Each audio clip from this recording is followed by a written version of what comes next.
Isang malaking kalapastanganan. Ito ang sigaw na umaalingaw sa isip ni Legion habang nakatitig sa plato ng pagkain na tinanggihan na naman ng kanyang anak. Spaghetti na may tomato meat sauce. Paano naging masarap ang ganitong klaseng basura? Ang mga salitang ito, na nagmumula sa bibig ng isang musmos, ay parang punyal na sumaksak sa puso ng isang inang Italyana. Para kay Legion, hindi lang ito simpleng pag-inarte ng bata, ito ay isang bangungot na gumuguho sa pundasyon ng kanilang kultura. Ang Italia ay bayan ng pasta. Ito ang dugo na dumadaloy sa kanilang mga ugat, ang pagkaing pambansa na simbolo ng pagmamahal, pamilya at tradisyon.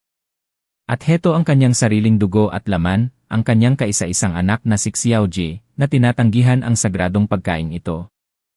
Si Legion, isang 35 taong gulang na babae, ay namumuhay sa isang tahimik at payapang suburb sa labas ng Roma kasama ang kanyang asawang si Jianmin sa panlabas. Sila ay larawan ng isang perpektong pamilya na namumuhay sa ilalim ng mainit na araw ng Italia. Ngunit sa loob ng kanilang tahanan, may isang digmaang nagaganap sa hapagkainan araw-araw. Ang ugat ng lahat. Si Xiaojie. Isang batang ipinanganak at lumaki sa gitna ng Italia, ngunit may matinding pagkamuhi sa pasta. Ito ay isang bagay na bihira, halos hindi naririnig, at para kay Legion, sadyang nakakahiya. Napakalala ng pagiging mapili ni Xiaoji. Kapag naghahain si Legion ng spaghetti na may sarsa ng kamatis, agad nakukunot ang noo ng bata, pipikit, at sasabihing maasim. Ayoko niyan. Kapag naman sinubukan ni Legion ang light olive oil base, iiling lang si Xiaojie at sasabihing mapait. Hindi masarap. Kahit ang tradisyonal na meat sauce na niluto ni Legion ng ilang oras, binuhusan ng pagmamahal at pag-ingat, ay tinutulak lang ng bata palayo matapos ang isang tikim. Ayoko nito, ang laging hatol. Kahit ang pinakasimpleng creamy cheese pasta ay hindi umubra. Sinubukan niyang isipin na baka kainin ito ng bata dahil sa keso, pero sumubo lang ng ilang piraso si Xiaojie at ibinaba na agad ang tinidor. Nang tanungin niya kung bakit, ang sagot ng bata ay nagpadagdag sa frustrasyon ni Legion, masyadong matigas ang noodles. Ayoko. Sa Italia, ang tinatawag na al dente, ang pagluluto ng pasta kung saan nandoon pa ang ngipin o ang bahagyang tigas sa gitna, ay itinuturing na pinakamataas na antas ng kasarapan. Ito ang pamantayan. Ngunit para kay Xiaoji, ang imakunat at matigas na texture na ito ang mismong dahilan kung bakit niya ito sinusuka. Si Legion ay may malalim na pagmamahal sa pagluluto. Ipinagmamalaki niya ang kanyang husay sa paggawa ng pasta, isang talentong ipinamana pa ng kanyang ina at lola.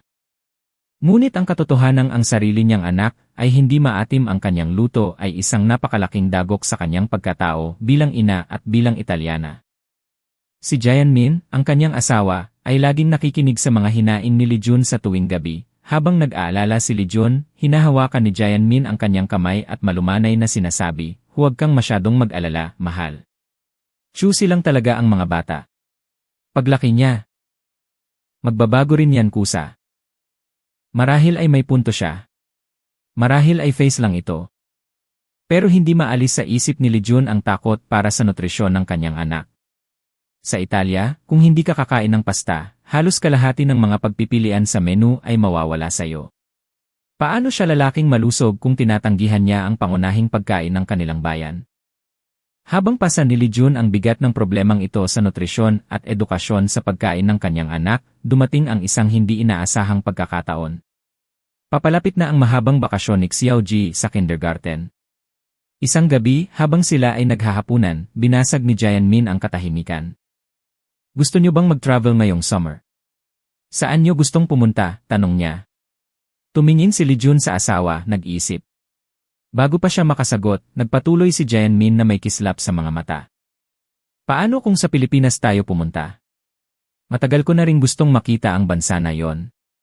Balita ko, napakayaman ng food culture nila. Hindi lang adobo o lechon, marami pang ibang klase ng luto. Baka sakaling may mahanap tayong pagkain doon na magugustuhan ni Xiaoji." Pilipinas. Ang bansang arkipelago sa Timog Silangang Asya. Ang ideyang ito ay biglang pumukaw sa interes ni Legion. Alam niyang sikat ang Pilipinas sa magagandang beach at mainit na tanggap ng mga tao, pero ang usapin sa pagkain ay bago sa kanyang pandinig. Bukod dito, mahilig si Xiaoji sa mga makukulay na lugar at bagong tanawin. Gusto kong pumunta sa Pilipinas, biglang sigaw ni Xiao Jie habang nakikinig sa usapan ng kanyang mga magulang. Nagniningning ang kanyang mga mata sa excitement. Nagkatinginan sina Li Jun at Jianmin at sabay na napangiti. Sa sandaling iyon, napagpasyahan na ang lahat. Ang pamilyang tatlo ay lilipad patungong Maynila. Agosto noon nang tumapak sila sa lupa ng Maynila. Pagkalabas pa lang nila ng Ninoy Aquino International Airport, napasigaw agad si Li Jun, Diyos ko. Bakit ganito kainit? Para siyang sinampal ng isang higanting basang tuwalya na bagong luto sa steamer. Ang init ay hindi lang basta init, ito ay maalinsangan, malagkit, at tila kumakapit sa bawat himaymay ng balat. Sanay si Li Jun sa tag-init ng Roma na kilala rin sa pagiging mainit, pero ang init sa Pilipinas ay nasa ibang dimensyon. Ang halumigmig ay tila pumapasok sa baga na nagpapabigat sa bawat paghinga. Ang ingay ng lungsod ay sumalubong sa kanila. Ang mga busina ng mga sasakyan, ang harurot ng mga makukulay na jeepney na parang mga hari ng kalsada, at ang walang katapusang agos ng mga tao ay nakakahilo. Gayunpaman, sa kabila ng init at gulo, si Xiao Jie ay tuwang-tuwa. Tinitingnan niya ang lahat ng may pagkamangha, ang mga nagtataasang billboard, ang mga palm tree sa gilid ng kalsada, at ang ngiti ng mga Pilipinong sumasalubong sa kanila. Matapos nilang ikutin ang ilang mga tourist spots sa loob ng Metro Manila, ang makasaysayang Intramuros, ang Rizal Park, pagdating ng hapon, halos gumapang na sila sa pagod. Ang pinaghalong jet lag at ang matinding init ay umubos sa kanilang enerhiya. Maghanap tayo ng malamig na lugar na makakainan, suhestyon ni Jianmin habang pinapahid ang pawis sa noo. Tumango ng mabilis si Li Jun, halos hindi na makapagsalita sa uhaw at pagod. Para sa kanila na hindi marunong magbasa ng Tagalog at limitado ang alam sa Ingles, ang pagpili ng restaurant ay isang sugal. Naglalakad sila sa isang abalang kalye sa Makati, puno ng paamba at gutom, nang biglang huminto si Xiao Jie. Mama! Papa! Tignan niyo yun! Ano yun? Sigaw ng bata sabay turo sa isang direksyon. Ang daliri niya ay nakaturo sa isang malaking glass display case sa labas ng isang restaurant. Sa loob nito ay nakahilera ang mga makukulay at detalyadong food models, mga replika ng pagkain na gawa sa wax o plastic na mukhang totoong-totoo. Ito ay karaniwang nakikita sa mga mall o restaurant sa Asia upang ipakita ang menu. Para silang mga likhang sining na nag-aanyaya sa mga gutom na mata. Ang sarap tignan nung dilaw na inumin na yon. Manghang-mangha si Xiao Jie habang nakadikit ang mukha sa salamin. Nakatitig siya sa isang matangkad na baso na may lamang matingkad na dilaw na likido, at sa ibabaw nito ay lumulutang ang isang bilog na scoop ng puting vanilla ice cream. Mukha itong napakarepresko sa gitna ng nagbabagang init ng Maynila. Iyon ay walang iba kundi ang sikat na mango float o minsan ay royal float na may ice cream, isang classic na inumin sa mga cafe sa Pilipinas. Ang dilaw ay sumisimbolo sa matamis na manggang Pilipino na dinadayo ng buong mundo. Gusto kong pumasok dito. Please, pagmamakaawa ni Xiao Jie habang nakatingala sa kanyang mga magulang. Tiningnan nina Li Jun at Jianmin ang hitsura ng tindahan. Mayroon itong retro na dating, may brick walls at simpleng karatula na nakasulat sa Ingles na Fusion Cave & Restaurant. Mukhang maayos naman, sabi ni Jianmin at ang mahalaga, mukhang malamig sa loob. Pasok na tayo. Sa paghihikayat ni Jianmin, itinulak ng pamilya ang mabigat na pintuan ng restaurant. Sa sandaling bumukas ito, sinalubong sila ng isang napakalamig na hangin. Ang air conditioning ay tila yakap ng isang anghel matapos ang paghihirap sa impyerno ng init sa labas. Salamat sa Diyos, ligtas na tayo, bulong ni Li Jun habang nararamdaman ang paglamig ng kanyang balat. Ang kaibahan ng temperatura sa loob at labas ay nakakagulat pero napakasarap. Ang loob ng restaurant ay may kakaibang charm. Ang mga lamesa at upuan ay gawa sa madilim na kahoy na nagbibigay ng pakiramdam ng katatagan.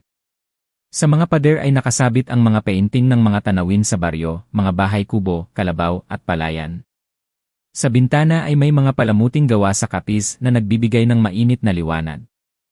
Ang payapa naman dito, mahinang sabi ni Jianmin sumang-ayon si Li Jun, kahit ngayon lang sila nakapasok dito, may dala itong pakiramdam na welcome home, na tila ba kilala na nila ang lugar.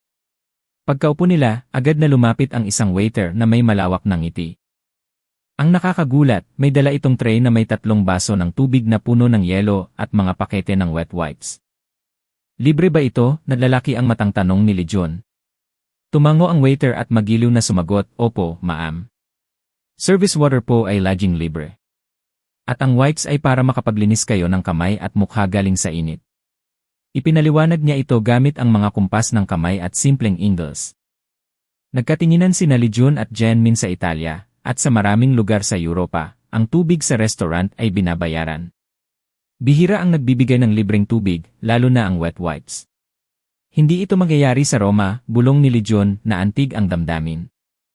Sa sandaling iyon, naramdaman nila ang tinatawag na Filipino hospitality, ang likas na pag-aalaga ng mga Pilipino sa kanilang mga bisita. Maya-maya pa, dumating ang menu na puno ng mga litrato. Isang malaking tulong ito para sa mga dayuhang tulad nila. Nagsiksikan ang tatlo sa pagtingin sa menu. May mga makukulay na halo-halo, makakapal na brick toast, mga sandwich, at iba't ibang ulam. Maraming pagkain ang hindi pamilyar kay Legion, pero lahat ay mukhang masarap dahil sa husay ng pagkakakuha ng litrato. Habang naglilipat ng pahina si Xiao Jie, biglang huminto ang kanyang kamay. "Mama! Gusto ko nito," sigaw niya sabay turo sa isang litrato. Halos malaglag ang panga ni Legion nang makita kung ano ang tinuturo ng anak. Isang plato ng spaghetti na nababalot sa matingkad na pulang sarsa. Sa ibabaw nito ay may mga sahog na giniling na baboy, at sa gulat ni Legion, may mga piraso ng hotdog, mais, at green peas na nakadisenyo sa ibabaw. Mukha itong isang masaganang handaan sa isang plato. Hindi makapaniwala si Legion ang anak niyang sumusuka sa spaghetti, ngayon ay kusang tumuturo dito. "Anong nangyayari? Xiao Jie, sigurado ka ba? Spaghetti yan." "Pasta yan," paniniguro ni Legion, baka nagkakamali lang ng akala ang bata. Tumango ng mariin si Xiao Jie. "Opo. Kasi mukhang super sarap. Iba ang itsura niya sa niluluto mo, mama." Medyo nasaktan ang pride ni Legion sa sinabing iyon, pero napagtanto niya na ito ang unang pagkakataon na nagkusa ang anak na humingi ng pasta. Hindi niya pwedeng palampasin ang pagkakataong ito.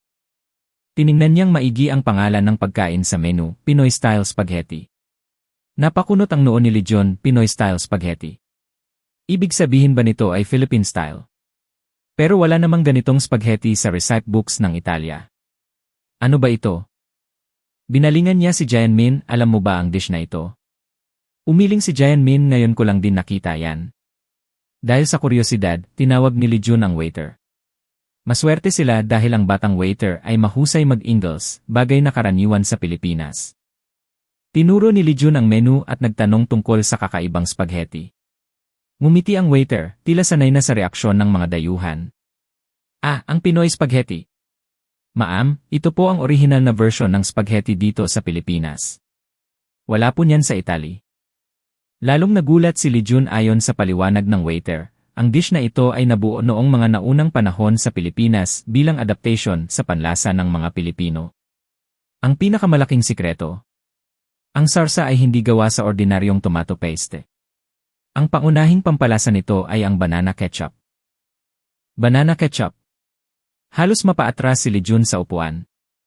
Para sa isang Italyana, ang ideya na gamitin ang isang matamis na ketchup na gawa sa saging para sa pasta ay isang iskandalo. Isang malaking suntok sa tradisyon. Pero tumango ang waiter ng may pagmamalaki. "Opo, ma'am. Dito sa Pilipinas, sikat na sikat yan. Mula bata hanggang matanda, lahat gusto yan dahil sa tamis. Mahilig po kasi ang mga Pilipino sa matamis na pagkain." Dagdag pa ng waiter, mahilig ang mga Pilipino na i-modify ang mga foreign dishes para swak sa panlasa nila. Nariyan ang sisig na naging pulutan sensation, ang adobo na may iba't ibang version, at itong spaghetti na nilagyan ng hotdog at banana ketchup. Magkahalong pagkamangha at pagdududa ang nararamdaman ni Legion spaghetti na may banana ketchup. Sa totoo lang, hindi niya ma-imagine na magiging masarap ito. Pero nakita niya ang nagniningning na mata ni Xiao Jie habang nakatitig sa litrato. "Mama, pwede ba yan na lang? Please," pagmamakaawa ni Xiao Jie. Nag-alinlangan sandali si Legion pero sa huli, bumigay siya. "Sige na nga. Isa pong Pinoy spaghetti." Tuwang-tuwa si Xiao Jie na parang nanalo sa loto. Umorder naman sina Legion at Jianmin ng ibang pagkain, siguro ay chicken inasal at sinigang para masubukan ang local flavors. At syempre, hindi nakalimutan ni Xiao Jie ang mango float na may ice cream. Ilang sandali pa, dumating na ang order. Ang Pinoy spaghetti ay eksaktong-eksakto sa litrato. Ang sarsa ay matingkad na pula, mas pula kaysa sa Italyano, at makintab. Kitang-kita ang mga piraso ng pulang hotdog, giniling na karne, at ang kakaibang dagdag ng mais at peas na nagpapakulay sa plato. Ang amoy nito ay ibang-iba sa Italian ragu. Amoy ito ng matamis na kamatis, saging, at matapang na bawang na nanunuot sa ilong. Nalalaki ang mata ni Xiao Jie habang tinititigan ang plato. Gamit ang kanyang maliit na kamay, kinuha niya ang tinidor, inikot ang noodles, at isinubo. Sinundan ni Li Jun ng tingin ang bawat galaw ng anak, kinakabahan. Iyan ay saraaap, sigaw ni Xiao Jie, habang puno ang bibig at nakangiti ng abot tenga. Pagkatapos ay mabilis siyang sumubo ulit, tila takot maubusan. Hindi makapaniwala si Li Jun ang batang isinusuka ang kanyang authentic Italian pasta, ngayon ay lumalamon ng spaghetti na gawa sa saging. Mama! Super sarap nito! Matamis siya at mabango. Tapos yung noodles, malambot, hindi matigas. Madaling nguyain, masayang report ni Xiao Jie. Ah, ganoon pala, naisip ni Li Jun ang Pinoy spaghetti ay hindi al dente. Ito ay niluluto ng well done o sobrang lambot para sa panlasang Italiano. Pero ito ang eksaktong texture na gusto ng kanyang anak. Pati ako, patikim na, sabi ni Li Jun kumuha siya ng kaunting portion mula sa plato ni Xiao Jie. Sa sandaling dumapo ang spaghetti sa kanyang dila, nanlaki ang kanyang mga mata sa gulat. Hindi ito lasang Italian bolognese, hindi talaga. Pero masarap.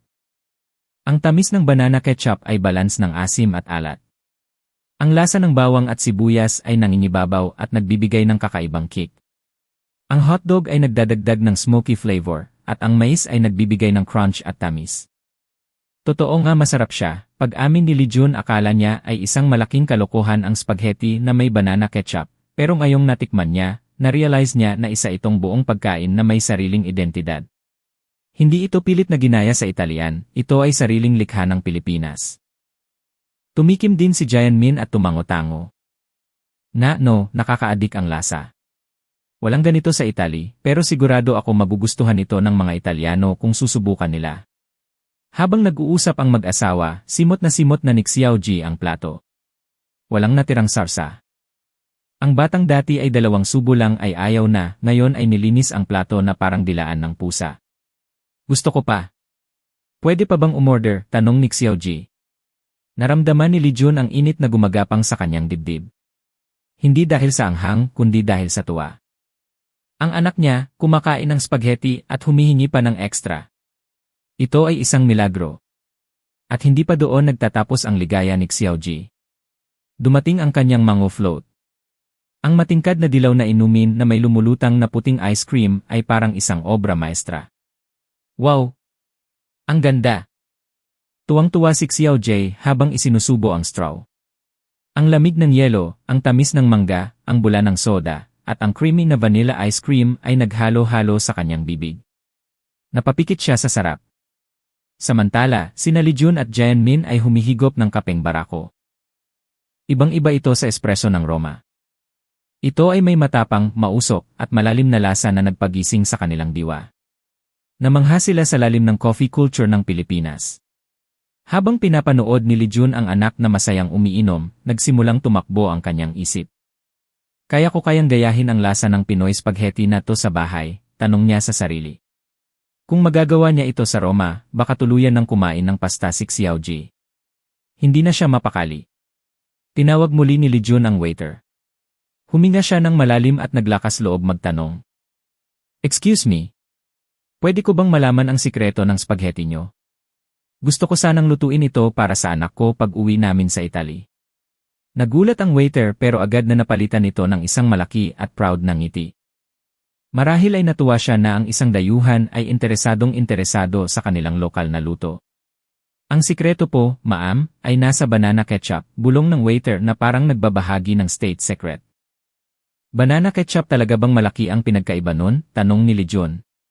Ipinaliwanag ng waiter na ang banana ketchup sa Pilipinas ay mas matamis, hindi masyadong maasim, at may kakaibang lapot kumpara sa tomato ketchup. Gawa ito sa saging, asukal, suka, at mga spices. Ang balansing iyon ang lumilikha ng nilasang Pinoy. At isa pa po, ma'am, dagdag ng waiter. Mahalaga ang paggisa. Kailangan nyo pong igisa ng mabuti ang bawang at sibuyas hanggang sa lumabas ang bango. Tapos, ilagay ang giniling at hotdog. Huwag po basta ihalo ang sauce. Kailangan lutuin ang sauce kasama ng karne para kumapit ang lasa. Gets ko na, tango ni Lijun bilang isang cook, naiintindihan niya ang proseso.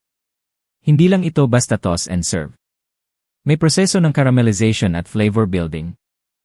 Kung gagawin niyo po sa Italy, payo ko lang, bumili na kayo ng banana ketchup dito sa supermarket bago kayo umuwi.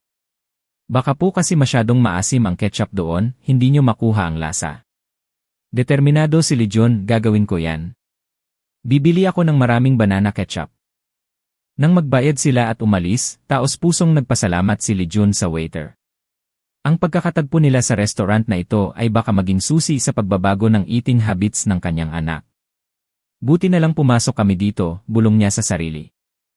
Sa huling araw ng kanilang bakasyon sa Pilipinas, dinala ni Lijun ang pamilya sa isang malaking supermarket, marahil ay isang Leo hypermarket o Pure Gold. Ang target, banana ketchup. Ma, ang dami naman yan.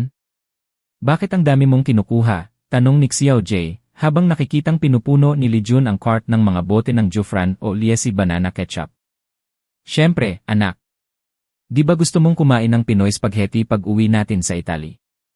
Opo. Gusto ko araw-araw, sagot ng bata. Sa huli, 6 na malalaking bote ng banana ketchup ang binili nila. Bumigat ng husto ang maleta nila, pero para kay Lijun, ito ang pinakamahalagang pasalubong na maiuwi nila. Wala nang mas mahalaga pa sa solusyon sa problema ng kanyang anak. Ilang araw matapos makabalik sa Italia, hinarap ni Lijun ang hamon ng pagluluto ng Pinoy spaghetti. Sa kusina ng kanilang bahay sa Roma, sinimulan niya ang eksperimento. Niluto niya ang pasta ng mas matagal kaysa sa nakasanayan para lumambot ito ng husto. Naghiwa siya ng bawang at sibuyas. Sizzle! Umalingaw ang tunog ng paggigisa. Ang bango ng bawang at sibuyas ay pumuno sa kusina. Idinagdag niya ang giniling na baboy at mga hiniwang hotdog. At ang finale, ibinuhos niya ang matingkad na pulang banana ketchup mula sa Pilipinas. Habang kumukulo ang sarsa, isang matamis at mabangong amoy ang kumalat sa buong bahay. Ibang-iba ito sa amoy ng kusinang Italyano pero nakakatakam. Narinig niya ang mga yapak na tumatakbo papunta sa kusina. Mama! Niluluto mo ba, Bingan? Bungad ni Xiao Ji, nagniningning ang mga mata. Tandang-tanda pa niya ang lasa mula sa Maynila. Anak! Pinoy spaghetti. Konting antay na lang, sagot ni Lijun habang hinahalo ang noodles sa sarsa, sinisiguradong bawat hibla ay nababalutan ng pula at matamis na sarsa. Nang ihain ito sa mesa, sabay-sabay na kumuha ng tinidor ang pamilya. Si Xiao Ji ang unang sumubo. Pinanood ni Lijun ang reaksyon ng anak, pigil ang hininga. Masarap! Lasang-lasa yung kinain natin sa Pilipinas, sigaw ni Xiao Ji. Nakahinga ng maluwag si Lijun tagumpay. Nakuha niya ang tamang timpla. Tumikim din si Jianmin at tumango. Nga! Ito talaga yon. Buti na lang bumili tayo ng banana ketchup. Kung wala yon, hindi natin magagaya ito. Mula noon, halos araw-araw nang nagre-request si Xiao Jai ng Pinoy spaghetti. Mama, Pinoy spaghetti ba lunch natin, pagkagising sa umaga? Mama, dinner, spaghetti ulit ha, pagsapit ng gabi. Siyempre, hindi naman pwedeng araw-araw iyon ang kainin, pero sinisiguro ni Lijun na ilang beses sa isang linggo ay may Pinoy spaghetti sa mesa. Ang batang dating ayaw na ayaw sa pasta, ngayon ay nag-aabang na. Isa itong himala para kay Lijun. Isang araw, naisip ni Lijun na sayang naman kung sila lang ang makakaalam ng sarap nito. Dapat niyang ibahagi ito sa kanyang mga mama friends o mga kapwa nanay sa neighborhood. Sigurado siyang magugustuhan din ito ng mga anak nila. Nag-organisa siya ng isang home party sa weekend. Ang main dish, Pinoy spaghetti. Ngayon, naghanda ako ng espesyal na luto. Nadiskubre namin ito sa Pilipinas. Siguradong magugustuhan ng mga bata, pagmamalaki ni Lijun sa harap ng mga bisita. Spaghetti galing Pilipinas. Anong klaseng spaghetti iyon? Tanong ng isang nanay, puno ng kuryosidad. Pinoy style spaghetti ang tawag. Wala nito sa Italy, paliwanag ni Lijun. Ha? Paano naging spaghetti kung wala sa Italy? Nagtatakang tanong ng mga kaibigan niya. Ngumiti si Lijun, ito ay original creation ng mga Pilipino. At ang gamit na sauce banana ketchup. Banana ketchup. Gaya ng inaasahan, nagulat ang lahat. Ang ideya ng saging sa pasta ay parang alien concept sa mga Italyano. Mahirap paniwalaan, alam ko. Ganyan din ako nung una. Pero maniwala kayo, masarap siya. Si Xiao Gina, dati ayaw ng pasta, ngayon favorite na niya ito. Nagbago ang ekspresyon ng mga nanay nang marinig ang pangalan ni Xiao Ji. Alam nilang lahat kung gaano kapihikan ang batang ito. Kung napakain siya nito, ibig sabihin ay talagang may espesyal sa pagkain na to. Sige na, matikman nga, hamon ng isa.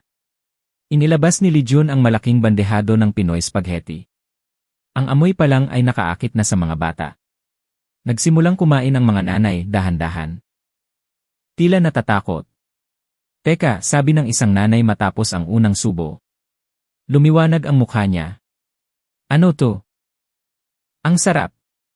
Matamis siya at swebe, walang asim. Nakakatuwa ang lasa. Sunod-sunod na ang papuri. Ang pagdududa ay napalitan ng pagkamangha. Sa kabilang banda, ang mesa ng mga bata ay maingay na. Ang sarap diba, pagmamayabang ni Xiao Ji. Kinain ko to sa Pilipinas eh. Nilamon ng mga bata ang spaghetti na parang walang bukas. Pahingi pa. Ako rin. Tuwang-tuwa si Li Jun na nagluto ng extra batch. Bago matapos ang party, ubos na ang lahat ng spaghetti. Busog at masaya ang lahat. Li Jun, pwede bang ituro mo sa akin ang recipe? Gusto ko ring lutuin sa bahay, sabi ng isang kaibigan. Sumang-ayon naman ang iba. Ako rin. Turuan mo kami. Sige ba, sagot ni Li Jun, pero ang pinaka-importante, kailangan nyo ng banana ketchup galing Pilipinas. Kung Italian ketchup, hindi ubra. Masyadong maasim. Yung tamis at lambot ng lasa ng banana ketchup ang susi. Saan kami makakabili nun? Sa mga Asian store o online, meron yan. Medyo effort hanapin, pero sulit naman. Nagsulat ng notes ang mga nanay. Desidido silang gayahin ang lasa. Ilang linggo ang lumipas, sunod-sunod ang natatanggap na balita ni Li Jun, nakahanap na ako ng banana ketchup. Tuwang-tuwa ang mga anak ko. Kinain ng anak ko pati yung mais, kahit ayaw niya ng gulay. Ang Pinoy spaghetti ay naging sensation sa kanilang circle of friends. Naging classic home dish na ito sa kanilang lugar sa Roma. Sino mag-akala na maaadik ang mga Italyano sa spaghetti na may banana ketchup, natatawang sabi ng isang kaibigan. Na naman. Ang masarap ay masarap kahit saan pagaling. Tinatawid nito ang hangganan ng bansa at kultura. Pero ang pinakamasayang pagbabago ay kay Xiao Ji. Dahil sa Pinoy spaghetti, unti-unting nawala ang pagkamuhi niya sa pasta. Mama, gusto kong subukan yung ibang spaghetti ngayon, sabi ni Xiao Ji isang araw. Nagulat si Li Jun pero masaya niyang niluto ang kasyo, pepe, isang simpleng Roman pasta na puro keso at paminta lang. Dati, hindi ito papansinin ni Xiao Ji. Pero ngayon, inikot niya ang tinidor at sumubo. Yenan, masarap din pala ito, sabi ng bata. Napaluha si Li Jun ang batang dating matigas na tumatanggi sa kahit anong pasta, ngayon ay bukas na ang isip sa iba't ibang lasa. Malaki ang ipinagbago niya. Hindi lang sa pasta, pati sa gulay ay mas naging adventurous na siya. Naging masaya na ang oras ng kainan para sa kanilang pamilya. Si Xiao Ji ngayon ay lumalaki ng malusog at hindi na mapili.